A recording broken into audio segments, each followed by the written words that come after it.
Hello everyone, good morning. Good morning কেন বললাম? কারণ এই ভিডিওটা কিন্তু মর্নিং থেকেই স্টার্ট হয়েছিল। কথায় আছে না, তোমার ভাগ্যে যা আছে তুমি তাই পাবে।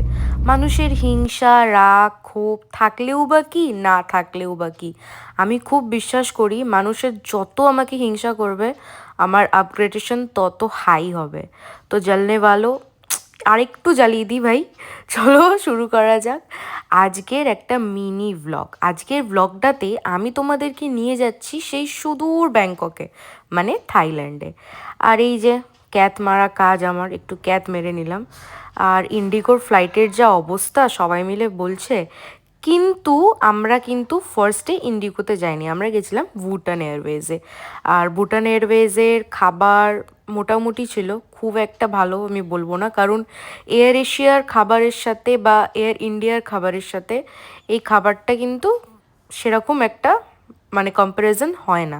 তবুও খুব ভালো খাবার ছিল, মোটামুটি খাওয়ার মতো। আমি নিয়ে নিয়েছিলাম ভেজ, কিন্তু ভেজ নিয়ে পরবর্তীকালে ভেবেছিলাম যে ভেজ আর নন ভেজের মধ্যে প্রিপারেশন একই ছিল, শুধু নন ভেজে দিয়েছিল হচ্ছে এই যে চিকেনটা বিশ্বাস করো খুবই টেস্টি ছিল। তাই আমিও আবার বললাম অ্যাটেন্ডেন্টদেরকে যে আমাকে একটা চিকেনের মানে দাও, তো ওরা দিল। আর এই খেতে খেতে চলে এলাম সমুদ্র দেখতে দেখতে, সমুদ্র দর্শন করতে করতে থাইল্যান্ডে।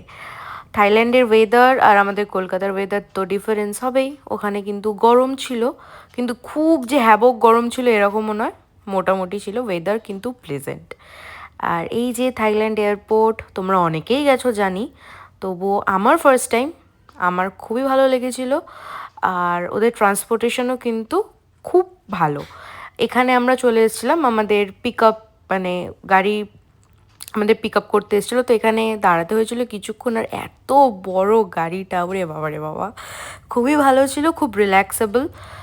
আর এই প্রথমে আমরা বেরিয়ে গেছিলাম এয়ারপোর্ট থেকে, আমরা যাচ্ছিলাম কিন্তু ফার্স্ট দিন টুয়ার্ডস পাটায়া। আশেপাশের দৃশ্য দেখে একটুও মনে হবে না যে কোনো কিছু চেঞ্জ হয়েছে, কারণ আমি তো বুঝতেই পারিনি, মনে হচ্ছিল আমি কলকাতা বা দুর্গাপুর হাইওয়ে দিয়েই যাচ্ছি। একটু গাড়ির চেঞ্জেসগুলো রয়েছে, কিন্তু মোটামুটি একই। এই ছিল আমাদের হোটেল রুম। আমরা ছিলাম হচ্ছে অ্যাড্রিয়াটিক প্যালেস পাটায়াতে। অসাধারণ, আমার তো খুবই ভালো লেগেছে, ক্লিন আর খুব সফট। রুমটার ভাইবসটা প্রচণ্ড সফট, আর একদম সামনে থেকেই কি দেখবে, দেখে নাও সুন্দর সমুদ্র। রাত্রিবেলাটা খুব একটা বোঝা যাচ্ছে না, কিন্তু যা সুন্দর হাওয়া দিচ্ছিল আর এত সুন্দর ওয়েদার ছিল, মনটা একদম খুশ হয়ে গেছিলো।